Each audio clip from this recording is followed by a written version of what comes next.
Hello and good evening. Welcome to the Mythical Ireland Library. It's Monday evening. It's time for Live Irish Myths. This evening, we're talking about Niall of the Nine Hostages, probably the most illustrious, or certainly one of the most illustrious of all the Tara kings. You're very welcome this evening. If you are tuning in, no matter where you are in the world, please do say hello in the chat. We'll try to say hello back. We're streaming simultaneously on the live. On the live? Yes, indeed, that's live TV. Cut. Let's try that again. We are streaming simultaneously on the Mythical Ireland YouTube channel and also on the Mythical Ireland Facebook page. Before we begin this evening, you may have seen my post, I think it was on Sunday, yesterday, in relation to the awful tragedy at Creeslock in Donegal, where 10 people lost their lives in an explosion at a service station and apartments complex. We are deeply saddened. Everybody in Ireland is shocked and saddened by what happened in Donegal at the weekend. Our hearts go out to the victims and to the community there, who are going to be grieving for some time. A truly awful tragedy, and 10 lives taken in the blinking of an eye. And so I thought that before we started tonight, we might just for a moment have a quick moment's silence in their memory.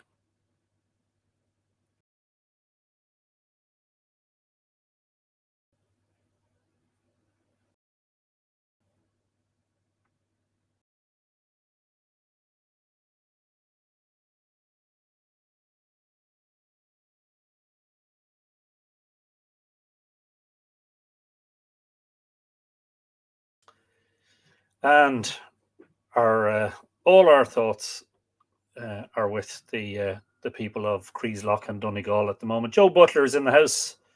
A very good evening, good afternoon to you, Joe. Auntie Joe, perhaps you might be good enough to share the stream on the Mythical Ireland community and the Mythical Ireland creatives. I probably don't need to say that to you because I think you do it automatically every week, for which I'm very grateful. For some reason, the streaming software does not allow me to stream to the Mythical Ireland community group. Go figure. Adrian Beglin is in the house. How are you, Adrian? Hope you are keeping well. Good to see you. Daisy Peters is joining us. And of course, Daisy is in Brazil. Daisy, it's always a pleasure to welcome you. Good afternoon to our Southern Hemisphere friends. I think you're in the Southern Hemisphere. Pretty sure you are. But I have to check the map. Tara Weston, finally caught you live. Yes, indeed. Nice name, by the way. Yes, Tara, you're very welcome to Live Irish Myths. No doubt you have seen several of the playbacks or the pre-recorded episodes. They're all there. I know for anybody starting off, that's a lot of catching up time, binge watching. Is it Animula? I'm in Texas. We're just talking about this 2 minutes ago and wishing families well. Prayers from Texas. Yeah, a really sad and shocking event. It's very rarely that you get the sense that every person in Ireland is in mourning, and that's just one of those occasions. We were all quite shocked and saddened by the whole thing. Alan Hoskins is in Ballina, Killaloo. Here we are again. Yes, indeed. I wonder, are you working away in the background, Alan? Best wishes to you. Mandy McCurl is in the house. Mandy, a very, very good evening to you. And yes, life is indeed fragile, and we have to nourish it and care for it. And yeah, it's nice to be nice to each other for that very reason, isn't it? Andrew Savasso says, hi, good evening, good afternoon, Andrew. You're very welcome to Live Irish Myths. Not sure if we've seen you before. If not, you're very welcome. Please feel free to do as I have done and get yourself a cup of tea. Mine is peppermint in the mug that I got from my kids for my last birthday, which is a play on the Aldi logo, except for it's oldie. Apparently they think I'm old. But when you're in your late teens or your early 20s, you think everybody's old, you know? Stephen O'Hara, you're very welcome from, I think, Kilkenny. I hope life is well with you. Karen Murphy Beglin is in the house. Giagwich Karen Sláinte. Sue Prenter is saying, evening all, such a tragedy in Creeslock, such pain for all, such a small community. Lovely tribute, Anthony. I couldn't do anything else the other day. Was it? I think it was Sunday. Might have been. I've lost track of time.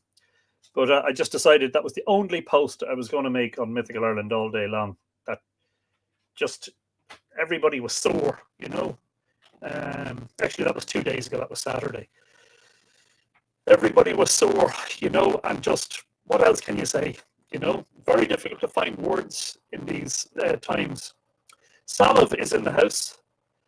Ag Eric Sheachan agus Bannacht Gachtina agus Bannacht to fame Salav agus Fáilse Mochara. My heart goes out to anyone deeply affected by the horrid tragedy. Yes, indeed. And you know, Ireland is such a small island that it reverberates all across the place. I know people in this locality connected to some of the victims, and it's very sad. It really is. Wayne Bird is in the house. Nice moon tonight. Yes, I believe it's tonight the full moon. My full moon app, my moon app. Let me just double check before I speak out of turn. You know, I did a live stream a few nights ago from Newgrange. Yes, 99% waning gibbous. So we're just past full moon. There you go. But you won't notice it. You won't notice that 1%. Most people won't notice it. Anyway, good to see you, Wayne. Hope you're keeping well. Gary Kyo is in the house. It's a sad day on the sod today. Watching the YouTube through my very large TV, and that's the full Irish GK. Wow, very fancy, very large TV. You want to watch the electricity bill on that, Gary? You probably need your own wind turbine to power it, you know, with the way the electricity bills are going. Mary Main is saying, greetings from John Main to all the Tua from Cle Elm, Washington State. Beautiful and sunny here. Enjoy special family time. Brilliant stuff to all the Mains in Washington State and on the west coast of the States, and especially to John, our good friend, who not so long ago was watching from the west coast of Ireland and is now watching from the west coast of the States. Hope you're all having a ball over there. And I can imagine very long and interesting conversations with John, because that's the kind of guy he is. Desiree Riley is in the house. Hello to all the two. Me and Amadeus are taking a break from visiting with family for our weekly Mythflix. Hope all are well. That's fantastic. Coda says hello. Well, if he hasn't done already, he will do before long. Guaranteed. Tom King is in the house. Hello there, Anthony, and all of the lovely Tua. Hope everyone's a good fettle. The moon looks in on the forge while working away. Brilliant stuff, Tom. Hope the drama's topped up. And yeah, nice night for it. It's getting cool, but, you know, it's the time of year, I suppose. Mariana Dunn is just back for an amazing train trip through the Canadian Rockies. Sounds amazing, Mariana. Wow. And yeah, maybe we'll get to see some of those pictures. Is it Roisin Bricker? Sending love from Seattle. A very good afternoon, Roisin. Just past midday there, I'd say, if I'm not mistaken. And I hope everybody is well in PNW, as I call it, Pacific Northwest, for those who don't know what I'm talking about. I think most people will, but maybe some people won't. Adina Sparks is in the house. Glad to be here for another episode. Well, we are glad to have you here for another episode. Brendan Byrne is also here. Words cannot express our sadness. Exactly, Brendan. Exactly how many of us feel. Anya Ryan says, is it just me or is the sound a bit funny? Oh dear. Tara is saying, is your mic working okay? Okay, right. We have Houston. We have an issue. Sound gone funny. Okay. Damn. Jay Brown is in France. Bonsoir. Mon ami. Cloudy, full moon above. Hopefully it will make itself known and peep out from behind the clouds.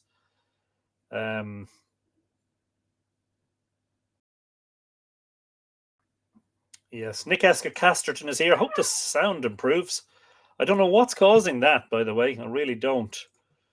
Let me just check what background tasks are running here that might need to be shut down. Give me one moment. Apologies, folks. Apologies for the interruption to service. I'm just going to try and shut down a few things here to make sure that there's nothing running in the background. Generally what happens is the sound gets distorted as a result of lack of bandwidth. Sometimes I find when other processes are using the broadband in the background, that can distort the signal.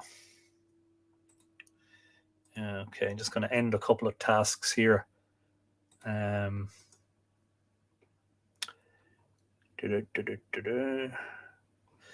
Okay, I'm hoping that has improved things. Nick Esca-Castron, you're very welcome. Been a fine day here in Worcestershire. Sorry, I know everybody probably does that, and that's not fair. It's Worcestershire, and everybody knows how to say it, don't they? Don't think it's going to last, though. Happy to make it again. Brilliant stuff, and glad to see you in the house. Yvette Tillema is on holiday on an island, one of the few places in the world where I could see the sunset as the moon rises, which I did. Lovely stuff, Yvette, and a very good evening to you from the Boyne Valley. I think the sound has improved for some people. The Snapper Earl is saying, sound funny until I restarted. Anya Ryan says, sound fine now, hopefully. Good. Heather Marie, thank you, and good evening to you. Mickey Ansbury's in the house. Did I say hello to you already? If I did, hello again. If not, hello anyway. Rowan Grove, sound was odd, but seems to be all right. Thank you, Rowan. Laura says the sound is okay now. Brilliant. Thank you, Laura. Charlie Grover is in Coventry. Good evening, Charlie, to all our friends in Coventry. I hope you are well. Okay, the sound seems to have cleared up. That's good. Well, maybe it's not good. Maybe you prefer not to hear me, but working while tuning in, which will win out, says Patricia. Hello, Patricia. And great to see you on the live stream. Good. I think the sound is fixed now. Hopefully it is. Anyway, I forgot to bring the book over to the desk. How silly of me. Tonight, for the benefit of Yvette and others who will want to know, I am reading from T.F. O'Reilly's Early Irish History and Mythology, a standard tome for anybody interested in Irish mythology. Saskia is in the outside and is yelping to get in. I will have to let her in momentarily.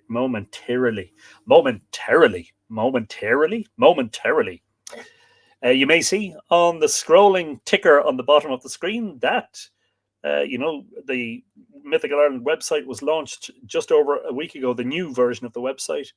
And for the entire month of October until the 31st, you can get a 10% discount on any order on the website using the code MythIrenew, MyThirenew. So you apply that at the checkout stage.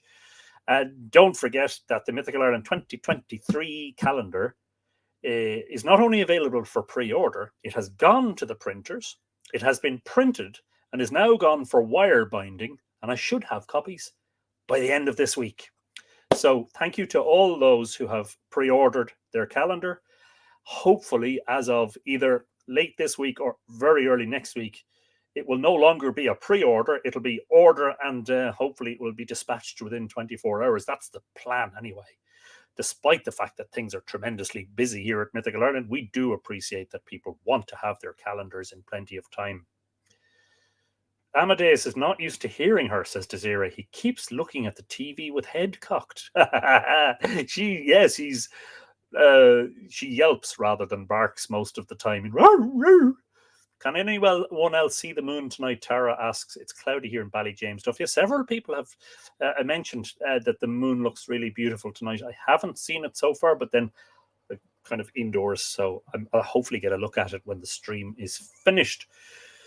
Don't forget also, folks, that if you're on the new Mythical Ireland website, one of the new features is that you can purchase a gift card or a gift voucher for a loved one. That's redeemable on any of the products and offerings on the Mythical Ireland website. That would include books, calendars, photographic prints, hand-forged artworks, and tours. And before I finish on the announcements, next Sunday, this Sunday, the 16th of October, is my next public tour. And it features the archaeology and mythology of Dathi. And tickets are still available. And all you need to do is go to mythicalireland.com and click on tours, and you will see the tour advertised. Should mention on that one something that wasn't perhaps mentioned in the original description of the tour. Dogs are not allowed on that tour. I must send a group email out to anybody who's coming just to remind them Dogs are not allowed, and that's because the field at Douth is regularly used for grazing sheep, or used by grazing sheep, and no doggies, definitely not. On our last public tour, which is on, well, we had 2 tours, but we had the Hill of Tara on the 24th of September as part of the Boyne Valley Trails walking week. Dogs were allowed so long as they were on a lead, and we had Brunabonia on the 25th, and dogs weren't allowed on that one, so definitely not at Douth anyway. Barbara Murphy's in the house saying hello from Tucson, Arizona. Bit late. Someday I'll remember to be sure the charge on the tablet is not at 0 on the phone till later. First world problems, Barbara, huh? I know, yeah. But sure, look, at least you have a second device that you can watch on. Regina Riley is saying, bright as a button here in Longford. I presume you're talking about the moon. Brilliant stuff. Oh, Mandy McCurl is sipping the Redbreast. Oh my God. Is it 12 or 15, or is it something even better? Liquid honey, that's all I can say. Jane Wynn says, greetings to all Giagrich. Jane Falcha. And no GAA training, says Anya. Not sure what that's in relation to. Oh, yeah, I know exactly. Yes. No GAA training on the Hill of Tara, please. Thank you.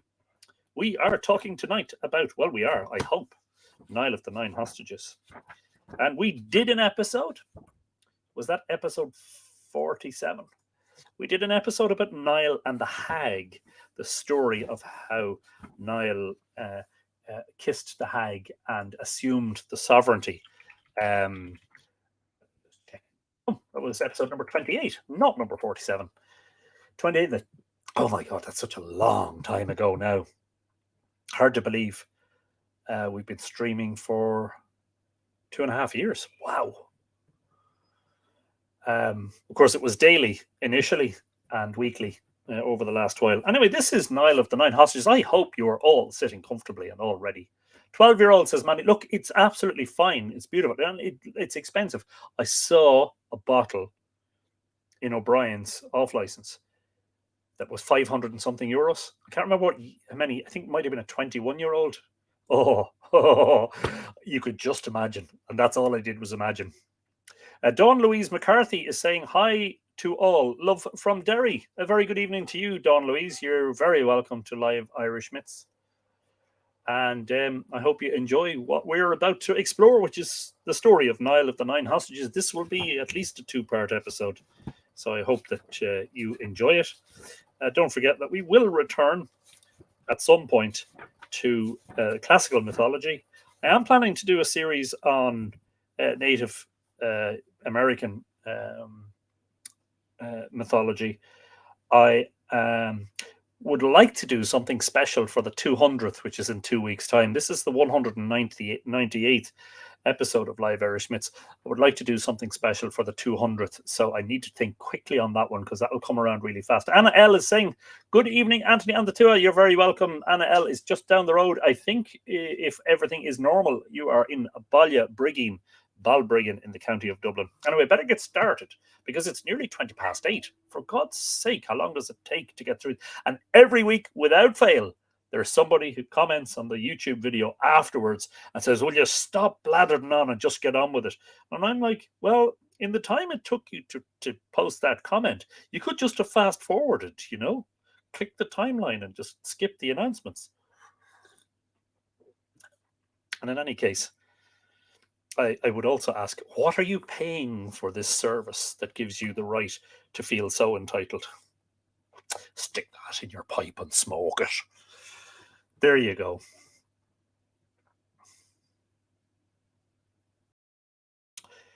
In Irish history, contemporary native records begin immediately after the arrival of Palladius in Ireland in AD 431. There's Coda now. Amadeus, can you hear that? At first, these records are very scanty, and over a long period, the exact dates of events are somewhat uncertain, and it is necessary to differentiate those entries which go back ultimately to contemporary local records from occasional later accretions which have no historical value. Laera, and that's Loegaire. You would look at it and go Loegaire, but the G would be lenited. Laera is the first king of Ireland, of whom we know with reasonable accuracy the dates of both his accession, AD 427, or less probably 428, and his death, 462 or 463. Of course, he was the king, the High King at Tara upon the arrival of St. Patrick in 432, the year after Palladius. We may accept as certain the tradition that he was son of Niall, Lera MacNeil, known as Niall Nigealach, Niall of the 9 hostages. And there is no reason to question the further tradition that Niall was Mach Echach, or the son of Yochu. In other words, the son of the king, who was Yochi Mugmadon. But further back than this we may not go, for the pedigree that has come down to us appears to be quite unhistorical before Yochu. Now, Yochu and Echu and Yochi are a name that is commonly given to kings in Ireland, and it is spelt a variety of ways in the manuscripts. Mvanwe Millward is in the house. A bit late this evening, late dinner again, so I'm cooking and listening. Hey, that's absolutely fine. And you know what? We've just started, so really, you're kind of really on time, you know? Tazira says, yes, we love our hellos. If they don't like them, they can feck off. Lol. Yeah, feck off. in the spirit of Father Jack from Father Ted. Feck off. And Scott Doherty, who we are not going to tell to feck off, is here. Hello, everyone. Late second. It's not like you. It's not like you. You know? But anyway, I'm not going to tell you off. I'm going to welcome you in and say, please be seated. Caitlin Moon is also late. Looking forward to this. This myth plays a key role in my PhD. Brilliant stuff. Caitlin, good to see you. Mark Gordon is in the house from Iowa. A very good afternoon to you, Mark. Hope you are keeping well. Thank you for joining us. The list of Lera's predecessors in the kingship of Tara is equally unworthy of credence. Still, a critical examination will at least enable us to determine who was Lera's immediate predecessor. Sorry, I'm just going to grab myself a bookmark in the form of a Mythical Ireland business card, just so in case I lose my place. In the list in question, the 4 kings who come immediately before Lera are as follows, beginning with the latest and preceding backwards. Ná, son of Fiachra, 23 years. Now, Ná, I presume, is the same as the one who's spoken about in the Laur Nahira, in the tale called Aided Ná agus Adnacol, which means the violent death of Ná agus Adnacol. And the reason we've come across that before in Live Irish Myths is because, let me gather my thoughts on this for a second, is because that story, even though it's about the death of Ná, also contains material from Shanachas na Relic, the lore of the cemeteries. And that information is very interesting because because apart from the fact that we were talking about Luchar Alva being the Fornox complex, was also the fact that Enoch, the Enoch of Brunabonia, Enoch and Broga, was mentioned in it. So interesting. Then before that, Niall Nigealach, 27 or 26 years, depending on which script you're reading. Crufton Mac, is it Fidaig? Fiddig. I presume the G would be lenited as well.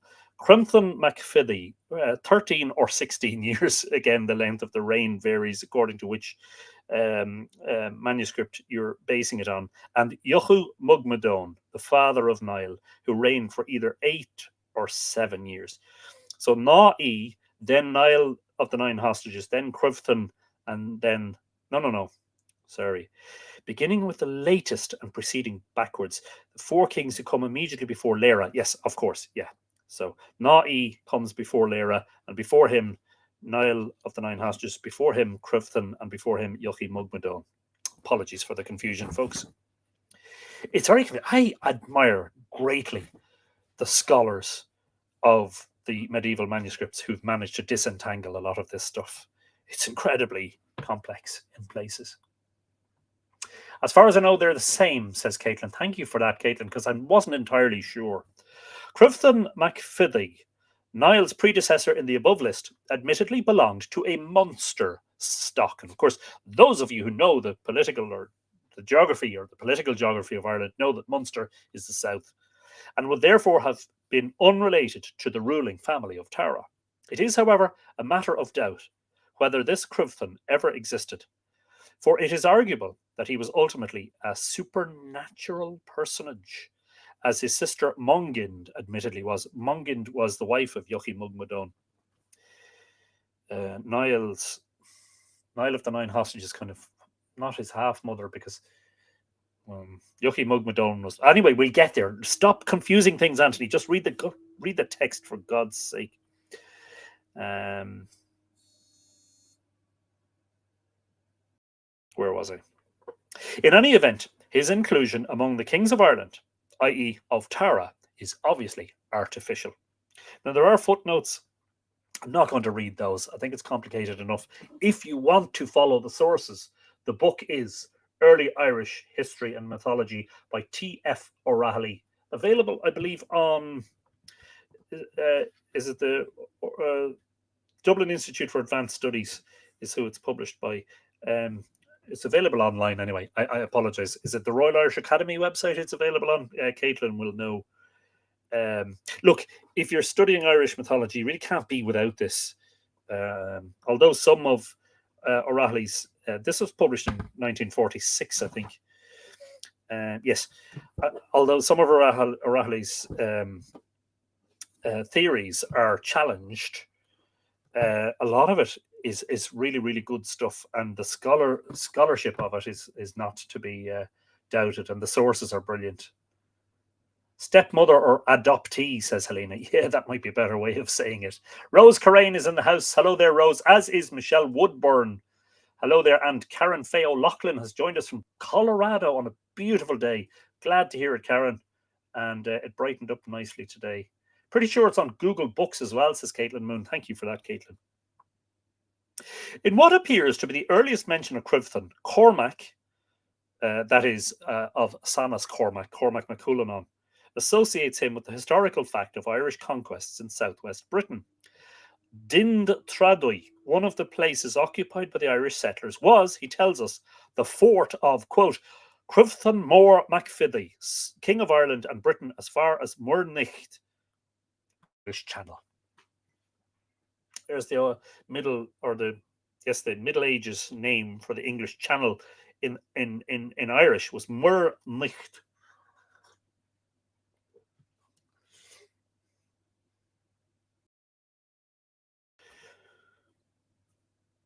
Din Tradwy, i.e. Din Tradwy, the fort on the far side of the D. I love that. Which is the far side? This is a thing in Drogheda where we've a medieval town that straddles the river, and 800 years ago there were, or more than 800 years ago, there were two towns with two charters and two mayors. And still today, people on the north side of Drogheda refer to the people on the other side as far-siders, and vice versa. I live on the south side of the river, and we call north-siders far-siders. Is a British name. Its Irish name was presumably Dún Crufton, or Crufton's fort, and that is the one, isn't it, at Howth? There is a footnote here. Compare Dún Crufton at Howth, associated with the fabulous Crufton Níon Mór. Fortresses were not infrequently called after the god of the other world, who was likewise the god of war. Doubtless, the mention of Crufton by so eminent an authority as Cormac went far to establish his reputation, and the Irish historians must have felt that they had no choice but to include among the kings of Ireland an Irish warrior who was credited with having attained dominion over Britain. So, just for those folks who get really upset, and some Irish people these days get very upset about, the past 800 years, and especially about, English incursions into Ireland, they tend to ignore or overlook the fact that at one time, actually, Irish kings ruled part of England. This is very, very true. Anyway, let's not go down that rabbit hole, shall we? because otherwise the can will be open and there'll be worms everywhere. The inclusion of Naí among the kings of Ireland is equally unhistorical. As we shall proceed to show. By origin, he belonged to Connacht, that is, the West, and his kingship of that province may be accepted as an historical fact.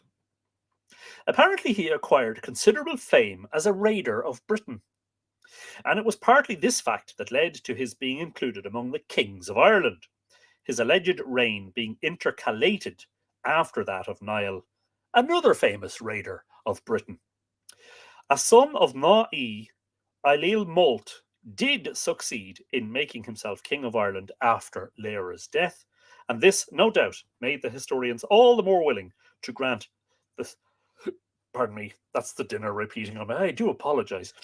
To grant, yeah, sorry, all the more willing to grant the same distinction to Naí. Yet, despite his inclusion in the regnal lists, Naí's kingship of Ireland is ignored in several texts. Michelle Woodburn confesses to loving rabbit holes and worms.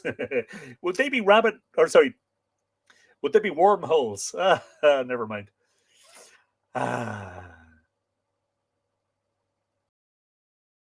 Just checking the old comments. Niall also has a counterpart, mirror image in Norse mythology. Might be worth exploring. You might tell me about that off list, Caitlin. Drop me an email or a message. And yeah, that's something I wouldn't mind looking into. As late as the 10th century, we find Kinnaid O'Hartacon, wasn't he Ken O'Hartigan, as I call him? What did he compile? Was it the Dinchanicus of Brunabonia, or was it? No, it wasn't Laura Gowalla. Yeah, I think it was the Dinchanicus of Brunabonia, wasn't it? Anyway, Kenneth O'Hartigan, or Kinnaid O'Hartacon, regarding Niall as the last king of Ireland before the introduction of Christianity during the reign of Leira. In Baile Chuind Chéad Chahig, that is, Baile is the town or the place of, Chuind would be Con Céad Chahig, Con of the 100 battles. Cruthan, Niall, and Leira are mentioned as ruling Ireland in succession, whereas Naí is ignored. So the author of the tract Shanachas Narelach implicitly rejects Naí's kingship of Ireland, for he tells us that from the time of Cruthan Nia Nóir to that era, there were but 3 kings who were not buried in the brew, viz. Art, or that is, Art Cormac and Niall Nigealach. Whereas the invariable tradition regarding Naí is that he was buried in Crochan in his native Connacht, that would be Rathcroghan. Flame Red 24 says it's great to catch you live, Anthony. Yes, indeed. And it's great to see you here, Flame Red 24. Office Care 36, all these handles. Peter in Monster Boys. The street light is on in Monster Boys this evening. It's like daytime outside. Yeah, who's going to pay the bill? That's the next question. With the way things are going. Yes. Anyway, I'm just saying, if there's a power cut, I have mechanical typewriters and paper. I'll be fine. I mightn't be able to do any live streams, but I'll be able to prepare some material for them. Now, where was I? I do apologize. I've lost my place. Our suspicions in this matter are converted into a certainty when we consider the annalistic evidence. In AU, which is the Annals of Ulster, under the year 445, we find the entry Na I Macfiachrach, obit et XX sic tribus annis regnat in Hibernia. Now, I'm not a Latin scholar. I do recognize what some of those words might be. Annis, years, regnat, I presume as king, regnal in Hibernia. Well, that's Ireland. Was he 20 years? XX, sic, SIC. So presumably that is that a scribal error? That's why they have sic. Anyway, I will keep reading. Stop waffling, Anthony, for God's sake. The statement concerning the length of his reign is almost certainly a subsequent addition, and so beyond question is a further statement in Irish to the effect that he was killed by lightning in the Alps. Wow. Fantastic. I mean, fantastically, amazingly unlikely, but yet The annals are to be believed in. They're very accurate in most regards. I should also say hello, by the way, to Anne McCallum, a regular viewer and patron of Mythical Ireland, who is unable to watch live because she's traveling by train somewhere in Canada. And to wish all our Canadian friends a happy Thanksgiving. Apparently, it's Thanksgiving in Canada, Canada today. So thank you, Anne, for letting me know earlier that you wouldn't be watching live, but that you will indeed watch the replay. And a very, very safe journey to you on the train, and a very good afternoon or a good evening to you. Not sure when you'll be watching this. Maybe it'll be the morning time. Michelle Woodburn says, it's the typewriter ribbons that are hard to find. I disagree. They're readily available on eBay and such websites. I have 10 or 12 spares here, actually. Believe it or not, they can still be got. And even for the likes of the Brother wheel, the Daisy wheel typewriters, I can get the Brother cartridges as well. And I believe that you can get the IBM Selectric ribbons. It's amazing. Have a quick Google. You'll probably be surprised, Hercules says Chungus Khan. Brilliant name, by the way. I always say that must be a play on Genghis Khan. Chungus Khan says Hercules was said to have been killed by a lightning strike from Zeus, as Zeus didn't want to see Hercules wither away in old age and give him a death fitting of a demigod. Fascinating stuff. The Alps are full of megalithic treasures too, says Tara Weston. There is also a hag's chair in the Dolomite Mountains. Wow. I'm going to go there someday. In the annals of Clonmacnoise, in AI, I missed a bit.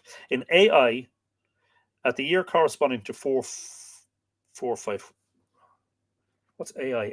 Annals of Ulster, Annals of the Four Masters, AFM, Annals of Tirnoch, Annals of is it Inishfallen? That's what it is, isn't it? Let me just check the.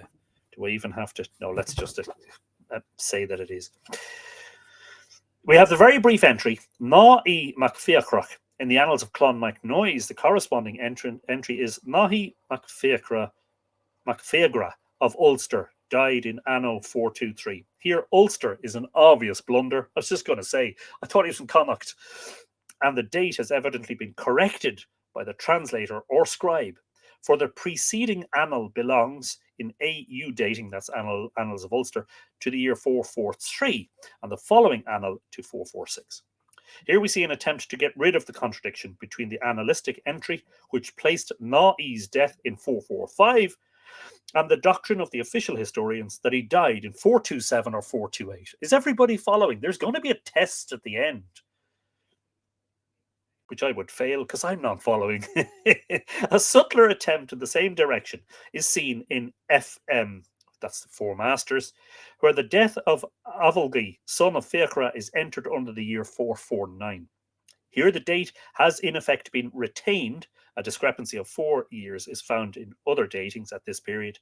But inasmuch as the death of Na'i, who is here called Dathi Macfiacrach, had already been recorded by the Four Masters under the year 428, they did not scruple to amend the present entry by making it refer to Na'i's brother Avalgi. Thus, while the redactors or transcribers of the various annals have, each in his own way, tampered with the text, enough remains to show that, according to the original annalistic entry, whose authority is paramount, Na'i died in 445. Is everybody clear? I'm not clear at all. At some point, this episode about Niall of the Nine Hostages, we'll talk about Niall of the Nine Hostages. Kathy May Deo is in the house on her lunch break, I presume. Hello, Kathy May. You're very, very welcome. It's all political propaganda at the end of the day, says Caitlin. Yes, with the exception of the fact, I suppose, that the annals are considered quite accurate, aren't they, in recording events and even the times and the years and the eclipses that happen. Very accurate record of the tide. Am I right? Didn't we do an episode on that? The tide, the low tide that stranded the Vikings in the Battle of Clontarf, all that sort of stuff. Barbara Murphy says, I went into prehistoric archaeology because I can never remember dates. So I'd get an F in this test. I would get an NG. No grade. Triskel Harth is in Louisville, Kentucky, saying hello. Guido Bruce is a bit late, but I'm here. That's the important thing. You're all here. Good. All present and correct. Vague traditions of Na'i's warlike activities are preserved in a list of battles and raids in which he is said to have taken part, both in Ireland and abroad. And one version of this is in the Yellow Book of Lecan, and another in Ballion Scoil. These include a battle in Strathclyde, another in MacKirkin, Kin. I presume I apologize for the pronunciation. Is it Kincardine or Kincardine? Kincardine, and quote, an expedition across the English Channel to the Alps, unquote. Wow. The reference in the last quotation is doubtless to the story of Na'i's death. According to the official historians, he was killed by lightning at the Alps. The legend is told in some detail in Laur na Hira, so we are talking, Caitlin, about the same thing. I did Na'i August Adnacol in Laur na Hira is dealing with the same person as we're talking about here. And later manuscripts, which recount that Na'i, having gone on an expedition to the Alps, was struck by lightning in punishment for having destroyed a tower in which Formenus, king of Thrace, lived as a hermit. Wow. Avalgi then took command of the Irish forces and brought Na'i's body back to Ireland, fighting 9 battles on the way. Wow. Impressive. Carrying a body and fighting battles at the same time. Wow. The body was interred. That's Avalgi's his brother, isn't he? Isn't that what they said? Yes, his brother. The body was interred in Croghan, or Rathcroghan, the capital of the Connacht kings. Except for the name of Na'i's burial place, all this may be dismissed as sheer fiction. It was evidently modelled on the story of the death of Niall. The name of the pilgrim, Formenus, etc., was doubtless picked up by the concoctor of the legend from some continental source. And here we have this eternal reminder by the scholars of the manuscripts, you know, the experts who are translating, that a lot of stuff is borrowed from continental sources. But as we know, not all of it. But that fact in no way mitigates the fictitious character of the whole. Yet this Na'i legend has strangely imposed itself on scholars in our own day, who have persuaded themselves that it has a basis of historical fact. Bury, in particular, shows himself very credulous in this matter, for he not only accepts the Four Masters date, 428, of Na'i's death, but rashly links the event with contemporary Gallic history. Quote, he, Na'i, led a host to help the Roman general Aetius to drive back the Franks from the frontiers of eastern Gaul. Actually, all that is known concerning Na'i may be summarized by saying that he was king of Connacht in the first half of the 5th century, that he appears to have acquired fame in his day as a leader of predatory expeditions to Britain, and that he died in or about the year 445 and was probably buried in Croghan. Fascinating stuff. Just doing a page count here, just to work out how far I have to go here. Apologies. To make this a 2 episode, or does it have to be a 3? That's the next thing. Oh, a lot of pages there. Let me see. Apologies for this.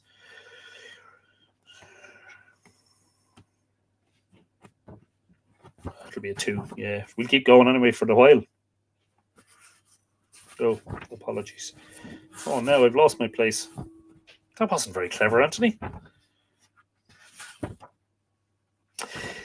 The elimination of the name Na'i from the list of the kings of Ireland permits us to infer that Lera's immediate predecessor in the kingship was his father Niall, so that the date of Niall's death would be not about 405, the date accepted hitherto, but 427 or at latest 428. Raymond Lind is in the house. School holidays and homeschooling mean not so much time for mum's hobbies. Perfectly understandable, Raymond Lind. You're very welcome, and it's great to see you here. We appreciate all the efforts that people that people make. Hang on a second, I have to get rid of some spam on the YouTube. This may take a moment. Apologies for the interruption to regular services, folks. Somebody is spamming the YouTube, and I'm just going to ban them very quickly here. Yes, I have to play it before I can actually ban them. Let's have a look here. Hide user on this channel. That usually does it. Yes, this user's messages are all hidden. Yay! Thank you for the heads up, Desiree. I didn't see that, but I'm grateful for the heads up. Where was I? Yes. This conclusion receives confirmation from a consideration of the dates of the deaths of Niall's sons. The obituaries, I presume, of 4 of these are recorded in the Annals of Ulster. Maine 440, Lera 462, Owen 465, and Conall Crevthana 480. The mean of these dates is 462, i.e. 34 or 35 years after the suggested date of Niall's death. Now, when Irish genealogies are compared with the obits in the annals, we find that the 3 generations cover approximately 100 years, i.e., on an average, a son dies about 34 years after his father. Thus, if we turn to Niall's descendants, we find, for instance, that Niall Shachnal, King of Ireland, who died in 1022, was 16 generations removed from Conall Crevthana, who died in 480, which shows an average of 33 and 7/8 years to each generation. Again, Donal, King of Ireland, who died in 980, was 14 generations removed from Owen, son of Niall, who died in 465. Here we get the slightly higher average of 36 and 11/14 years per generation. Wow. These days, of course, we would use point something, we wouldn't use the fractions. In these calculations, we have to do with averages, and in any particular generation, we must, of course, be prepared to find considerable deviations on one side or the other. Thus, it is easy to believe that one son of Niall should have died 52 or 53 years, another only 12 or 13 years after his father. On the other hand, it is all but incredible that Niall's 4 sons should have died on an average 57 years after their father, and that one of them should have survived him by as many as 75 years. It would, of course, be rash to place any confidence in the length of reign assigned to Niall by Gilla Coimoin,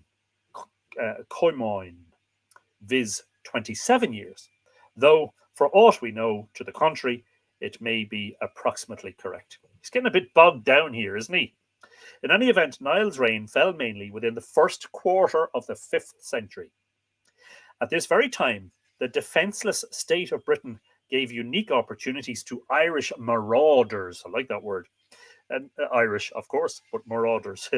And so it is not surprising to find that in after ages, Niall was best remembered for his raids on Britain, which were magnified into conquests on a grand scale. A poem, this is a footnote, a poem attributed to Cormac MacQuillan, who's the author of Cormac's Glossary, says that Niall was the King of Ireland and Britain. There you go. The extant Irish traditions, we've opened the can slightly there. I hope the worms don't slip out. The extant Irish traditions of raids on Roman Britain begin with Niall's father, Jochu Mugmadone. We are told that in a raid on Britain, Alba, Jochu carried off a lady named Karen, Cairenn, whom he made his wife, and who by him became the mother of Niall. Does it mention that she was really a concubine or a second wife? That Mongind was also on the scene? We shall see. Her name is the nominative. Her name in the nominative is Karen, Cairenn, which is the same, rhyming with Farren, Fairenn. What's the point of that? In the genitive, Karnya rhyming with Kangla in the blah blah blah blah blah blah blah blah. Now this name Karen, I'm just going to skip that bit because it's a little bit bogged down in detail. Just checking the comments.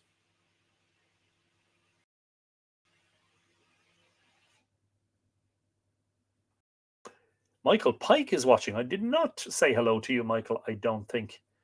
Michael is one of our very regular viewers and also a patron. Thank you, Michael. Robin Edgar's in the house. Thanksgiving greetings from Canada, Anthony and everyone else. Yes, Thank you. And I had already been prompted about that earlier in an email from our good friend Anne McCallum, who is unable to watch because she's traveling, but will watch later. And she and we and everybody here, I presume, wishes everybody in Canada a happy Thanksgiving. Now, where were we? Now, this name Karen, that's Cairenen, appears to be otherwise unknown in Irish literature, and it is certainly not the kind of name that would have been assigned to Niall's mother if the story were an invention. Moreover, it can hardly be a mere coincidence that it has its exact counterpart in the Latin woman's name, Carina, which, borrowed into Irish, would have given Old Irish Karen, same spelling, Cairenn, genitive Carne, Cairne. Accordingly, I have no hesitation in accepting as trustworthy the tradition of the British origin of Niall's mother. There you go, folks. Controversial or what? One of the most famous and illustrious Irish high kings had a British mother. Some people, I know, and I'm not going to get caught up in it, some people watching this later will be apoplectic about this fact. Suck it up, sunshine. That's history for you.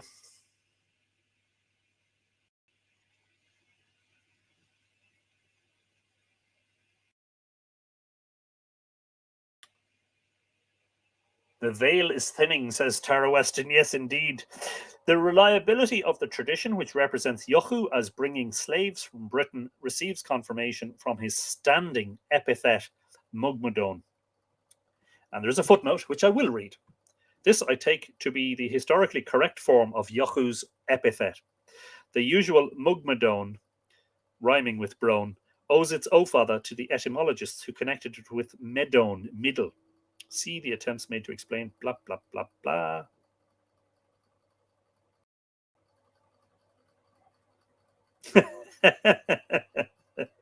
I have to read this. See the attempts made to explain it in LL, which I think is the Book of Leinster, top margin 333, and Cor Anvon, paragraph 117. Surpassed in ineptitude only by Conall Magegan's, quote, in English, moist middle, because he was much troubled with the flux of the belly. So apparently this is Magegan's a very poor attempt to translate Mugmadone resulted in moist middle because he was much troubled with flux of the belly. I love it. Oh, that is funny. Anyway, this word is unattested elsewhere in Irish and is evidently of great antiquity. Its first element is plainly Old Irish mug, slave, M-U-G, Celt magus, or is it magus? Magus, Celtic. The second element, medon, M-E-D-O-N, Celtic medonos, would refer to the Indo-European root med, seen in Old Irish, midjur, M-I-D-I-U-R. I judge. Is that the name of Midger, as in one of the main protagonists of Tuckmark Etain? I judge Cumju, Lord, Welsh Medu, to possess or govern, and Greek ruler. Yochu's epithet, therefore, may be interpreted as meaning Lord of slaves. I like that. Yeah. So you have to kind of, as is always the case with O'Rahilly and several of the other sort of scholars, sometimes you have to wade through, paragraphs that are thick with abbreviations, references, and words in other languages to get to the gold. But the gold is that Yuki's name may have meant Lord of Slaves. Wow. On account of the fact that apparently he brought slaves back to Ireland from Britain. Niall Nigealach has the distinction of being the ancestor of all but two of the long line of kings of Ireland that ruled from the second quarter of the 5th century down to the Battle of Clontarf. That's amazing. Let's read that again. Niall of the Nine Hostages has the distinction of being the ancestor of all but two of the long line of kings of Ireland that ruled from the second quarter of the 5th century down to the Battle of Clontarf, which, by the way, was in the early, was it 1013, 1014 AD? Wow. So for more than 500 years, there were only two kings who were not descended from Niall of the Nine Hostages. Amazing stuff. So I've said this on several of my tours of Tara, my private and public tours, that in recent years, geneticists who found, there's very high prevalence of hemochromatosis. Is that the condition of? I think I've mentioned this before, where there's a higher propensity of too much iron in the blood among the Irish population, and that the genetic marker for this was named by the geneticists the Niall of the Nine Hostages gene because it was so prevalent. Now, if you give me a moment, please, I need to turn off the heater, first of all, to save on electricity and because it's getting warm, and secondly, I need to let Saskia in. I do apologize. She's been outside the door for the last ages.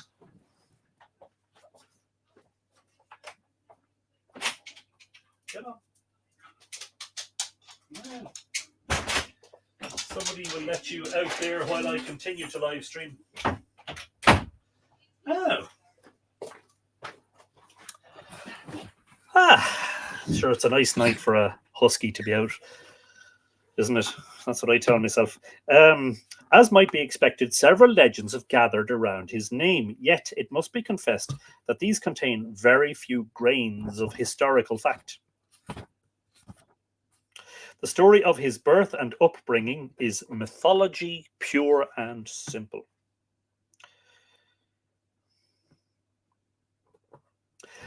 Likewise, a great deal of fiction has intruded into the story of how he met his death. The historians and analysts content themselves with saying that he was slain by Jochu or Jochi, son of Éanna Kensalach, at Muirnecht, i.e. the English Channel. They thus imply that his slaying was an incident in the long-continued enmity between the lion and the men of Tara. But the connection of the lion, or it's here spelled Lagin, the lion, with the death, not Lion, by the way, with the death of Niall, has all the appearance of fiction. Pardon me again. We know that a son of Éanna Kensalach, Crufton, king of Lion, was slain in 483 or 485 Annals of Ulster, and it passes the bounds of credibility to suggest that this Crufton had a brother, Jochu, who slew Niall in 405 or even in 427. Yes, it does, because that's 80 or 60 years earlier, depending on which version you read, which annal you're relying on.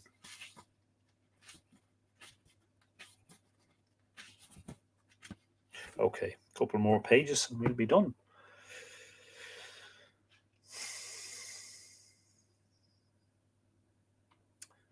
So Flame Red says I'm not sure if it's he or she or what, Flame Red has hemochromatosis.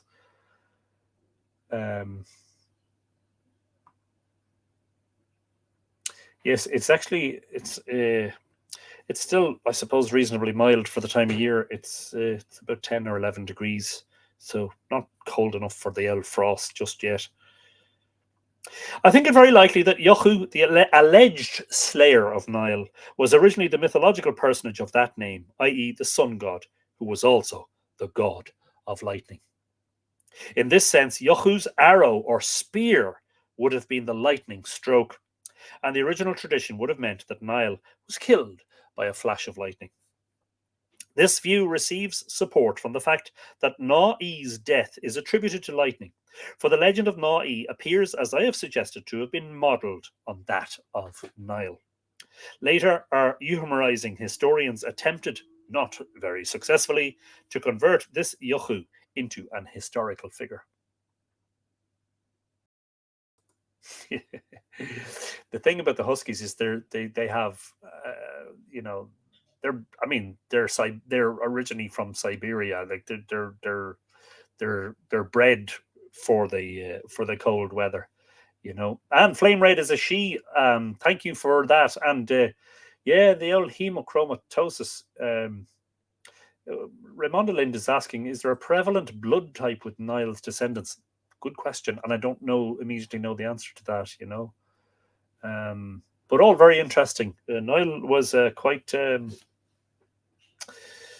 what's the word? Busy. Apparently, his offspring were many, shall we say. According to a poem attributed in LL, which I think is the Book of Leinster, to Kinnaid Uhartacon, that's our friend Kenny Hartigan, Niall led 7 expeditions across the sea. And that's from the Metrical Dinchenicus. Yes, indeed, that is the same. Kinnaid Uhartacon. On the last of these, Jochu of the Lion slew him, os muing mara nicht, out of love for the Saxons, whom the poet evidently believed to have been in possession of England in Niall's time. His men brought his body home, fighting 7 battles on the way. There are later prose accounts which tell the story more fully, but no longer place the scene of his death at or near Murnicht. Niall, we are told, set out with the intention of conquering Gaul and Italy. Wow, he really was quite a brave and ambitious fellow, wasn't he? On his way to the Alps, his march was held up by a great river, the Loire, and while he was there, an envoy arrived from the Romans to offer him hostages in token of submission. His enemy Jochu had taken refuge with the king of Alba, here understood to mean the Scottish Dáil Riata, and tradition hesitates as to whether Jochu followed Niall to Gaul and slew him there, or whether Niall returned from Gaul and was slain by Jochu near the house of the king of Alba. As in the verse account, his men brought his body home to Ireland and fought, if we hadn't said it a few times already, 7 battles along the way. Henry Macaulay says, "Hi all, joining a bit late." You could say that, Henry, but you're very, very welcome to Live Irish Myths, and a very good afternoon or good evening to you. Chunga says he got around quite a bit, which is another way of saying he had many concubines. Yes, indeed. Just checking that I haven't heard. Helen, I'm not sure I said hello to you this evening. But anyway, in genealogy, family stories get mixed between generations due to repeating family first names. I can imagine, Where was it? Yes, at the time when these legends were being committed to writing, the memory of the former Roman occupation of southern Britain and of Gaul had been quite lost in Ireland, and the writers imagined that in Niall's time, as in their own, Britain was for the most part occupied by Anglo-Saxons, that Gaul was the land of the Franks, and that the Romans were associated only with Rome and Italy. This explains why, in the prose accounts, Niall is represented as marching southwards through France until he meets an envoy of the Romans. Evidently, the tradition that Niall had come into hostile contact with the Romans, i.e., the rulers of Roman Britain, or the Romanized Britons themselves, had persisted all through the centuries. But in later times, people were unable to understand how such a contact could have taken place in Britain. Oh, YouTubers are back again. I know from watching other live streamers on YouTube, this is a problem, unfortunately. The spammers. So give me one moment and I shall remove the latest of those adult dating sites. Yeah. Just use Tinder, like ordinary people. Anyway, those messages should have disappeared. Thank you, Desiree, for the heads up again. It is reasonable to see a kernel of historical fact in the legends of Niall's oversea expeditions and of his death abroad. He himself had attained greater, should I say, power in Ireland than any of his ancestors, and he lived at a time when the temptation to take advantage of the helpless state of Roman Britain must have been irresistible. We may take it, therefore, as tolerably certain that Niall took a foremost part in leading or organising expeditions against the unfortunate Britons during the first quarter of the 5th century, and underlying the legend of his end, there is probably at least this much historical truth, that he met his death, quite possibly through being struck by lightning, while engaged in one of these predatory raids, probably in the year 427. There, we are going to leave it for tonight, but don't go anywhere. These days, we don't finish with the end of the book. It's not the end of the book. Part 2 will be next week, next Monday. As I said already, we will, in 2 episodes' time, be celebrating, hopefully, 200 episodes of Live Irish Myths. I hope that I'm able to plan something special. Lexi Erickson is in the house as well. Lexi, I did not see you there, so hello and good evening to you. I hope that you are in fine fettle. If there are any questions or comments, would absolutely welcome them, and especially in relation to the foregoing. Michelle Woodburn is... Somebody saying cyber nuke. That's Michelle. Yeah, as in bye-bye to the spammers. Yeah. And no, there's been no greater pleasure, Raymond de Lind, than for me to host these wonderful gatherings. I met one of our semi-regular viewers, Monica Regley, today in Drogheda. There you go. I've had the pleasure,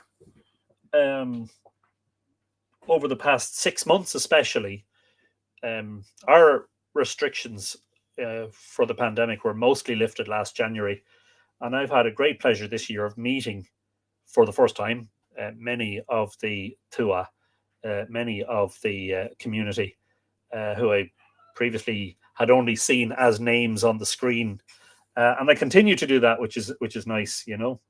Golden phrase of the night, says Jim Conahan. Flux of the belly. Yes, indeed.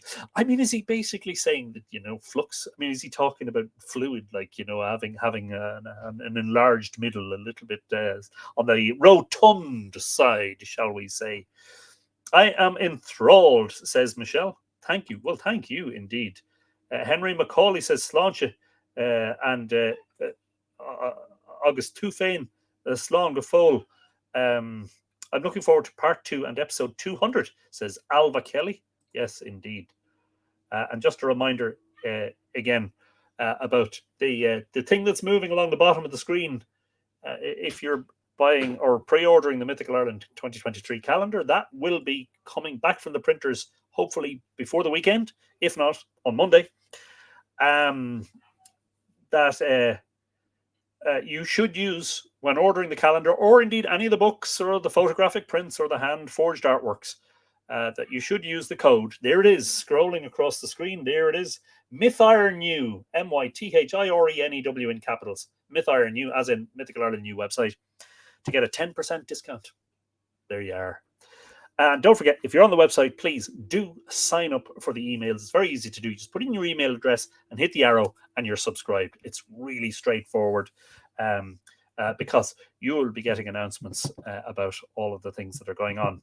And finally, just to say thanks, as always, to the Mythical Ireland patrons, without whose support, a lot of things wouldn't happen. And for whose support, they are rewarded with exclusive and extra access to photographs and videos, blog posts, podcasts, merchandise, and more. So please do consider becoming a patron and long-term supporter of Mythical Ireland. The best, most highly recommended entry level is the $10 a month Bronze Age patron level. Or is that Iron? No, it's Bronze Age. But you can become a patron for as little as $1 a month. So much less than a cup of coffee costs these days. I miss being in the UK. I know it's beautiful there, says Lexi. Yes, indeed. And it's not that long since you were there, because I remember you telling me to watch for your plane passing over. Anthony, is there any way to block this invader? Yeah, the problem is that I'm blocking them. I am blocking them on YouTube. The problem is that they come back under different names. And this is a problem for many, many. In fact, some streamers, live streamers on YouTube, have gone to member-only access for their comments, so that you have to I'm not sure how that works exactly. Something I must look at, actually. It hasn't been a huge problem for us, touch wood, he says, before an instant sort of influx of them. But I know that it is an ongoing problem on YouTube, where the spammers, send multiple messages with links to dodgy websites, shall we say. We will try to block them as they come. But definitely do give me the heads up, and we'll do our best to block them as they arrive, so that they don't get a chance to say too much, Soliv says, I thought this MI Live was the best dating site with lots of rogues and mavericks. Yeah. There are certainly a few rogues and mavericks. I may count myself among them. But yeah, indeed. You can only try your best, says Samantha. Yeah. You would imagine that a platform such as YouTube would be better equipped to deal with spammers. But we get it on Facebook too, and actually more regularly than ever now. So, I run the page, the Mythical Ireland page, and the Mythical Ireland community. And we regularly have to disallow. People are wanting to post for the first time, and they're posting, I made $10 million from working from home. You can too by clicking this link, or people talking about miracle cures. I used to suffer from X, Y, and Z, and then I went to see Dr. Abraham, or, Dr. Mary, and she cured me. You can too. Click on this link and give me your credit card. Yeah, and I'll empty your bank account, or I'll empty your credit card, and you will be no better off, Yes. DNA dating, lol, says Helen Hirsch. Yes, indeed. Raymond Lynn says, may the wind blow gently over your fields this week. Hopefully no storms. So you definitely be here next week for 200. Might be a bit early for Champagne, though. That's 2 weeks from now, Raymond Lynn. Next week is 199, which is the second episode of Niall, and then episode 200, which we will think of something special to do. I hope. Thank you, everyone. Anyway, I hope you've all had a good evening. I certainly have had fun, as I always do. The interactions are always lovely to watch. As some of you will know, I do have a dry but witty sense of humor, and I like to see the jokes as well. So please, by all means, next time, do share some of those, which I will proceed to rob and then share on my own Facebook, where I like to keep people entertained, because life can be very serious, and too serious at times. We should not take ourselves too seriously. Go gently, everyone. Have a great day, great morning / afternoon / evening / night, wherever you are in the world. We will see you next week. Don't forget that I do impromptu live streams. I did one from Newgrange the other evening, and we saw the moon, and really enjoyed that, actually. And hopefully you did too. So we may do impromptu live streams. Probably the best thing to do, I know this is cheeky, probably the best thing to do is to subscribe both to YouTube and to the Facebook page. Some people say they don't get notifications on Facebook, and sometimes not on YouTube. The best thing is to be subscribed to both. You have a better chance of getting the notification when we're live. People are awful annoyed when they realize I've been live and then only get the notification afterwards. I can understand exactly why they're annoyed, by the way. But that's the thing that happens. Until next time, indeed, Tom on Gobba, lighting the forge, or, well, the forge is well lit at this stage, under the full moon on the smooth road in the Boyne. Excuse me, pardon me again. Gillian Stapleton, thank you, and a very good night to you. Thank you all, folks. We'll see you very soon. I have enjoyed your company. This has been episode 198 of Live Irish Myths. Slán Foal, Tóg Bugé. Ichawa Kulasov. I got that mixed up. Ichawa Kulasov, Slán Foal, August, Tóg Bugé. Take it easy. It's a full moon. I just had dinner, said Caitlin. Is there some sort of mysterious connection there? You had a full moon dinner. Moon. Yes. Never mind. Yes, I do catch on eventually, Your live Newgrange was fantastic, and you were so inspired, says Saibi. There's another person I didn't even know was here tonight. Hello there, and glad you enjoyed it. Yeah, go out there and watch the moon. Those of you who are in Europe, the Yanks and the Canadians will have to wait a little bit longer. Slán Accordia, Ichawa.